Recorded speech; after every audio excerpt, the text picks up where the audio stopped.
Good evening. I'm reporting live tonight from Des Moines, Iowa. A city under siege, a city coping with a crisis literally flooding America's heartland. That was CBS's Dan Rather covering the floods of '93. Images of a drowning Des Moines made the cover of both Newsweek and Time.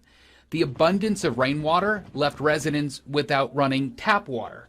Des Moines Waterworks was swamped by the Des Moines and Raccoon Rivers. Even after water service had been restored, it took until the last day of July for water to be safe enough to drink. Some residents had to rely on bottled water for 3 weeks. That was a situation where we had these so-called convective storms or thunderstorms that were very big.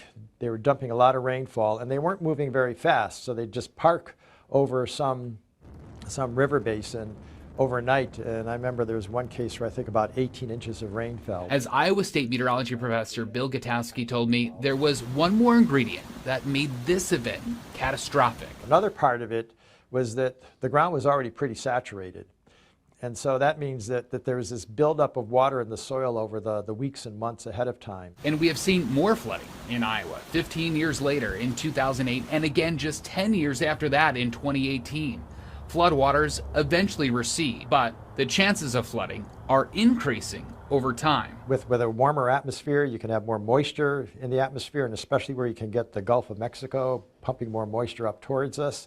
That means that the chances of getting heavier floods is going up. That could mean an increase in larger scale floods like the one in '93 or flash floods like we experienced in 2018. We saw from our experience with the flood of 2018 when 7.5 inches of rain landed on one corner of Des Moines that thousands of residents were impacted because the stormwater infrastructure had been built in a previous generation to a standard that it could no longer offer the protection that it was intended to, and our stormwater experience had changed, and we need to change our infrastructure to match that. Public Works Director Jonathan Gano wasn't around for the floods of '93, but he did have a front row seat to the devastation left behind after the deluge of 2018.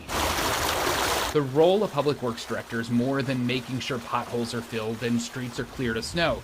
Arguably, the most critical part of his job is to try to mitigate the effects of future floods. Stormwater projects are an important part of helping our neighborhoods stay resilient in a time of climate change. I think they have to think very carefully about what it is they want to protect. If you were looking at a map, that would be Arthur Avenue turning onto East 35th Street. With climate change, weather is turning more extreme.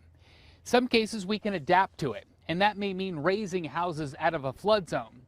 But in other cases, that may mean managed retreat. The most difficult conversations to have are with residents in places where we've decided to do what's called a managed retreat. Not everybody wants to move out of the home that they've lived in for several decades. Des Moines has been buying up properties in the 100-year flood zones, which is an area outlined by FEMA that's likely to see repetitive flood losses.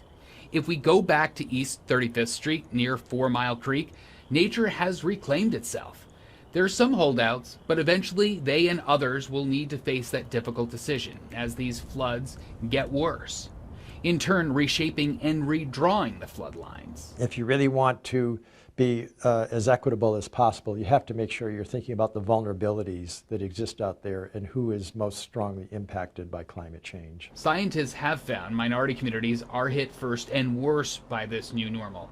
It's critical that their voices are heard as we continue to plan, adapt, and reshape our communities in the face of a changing climate.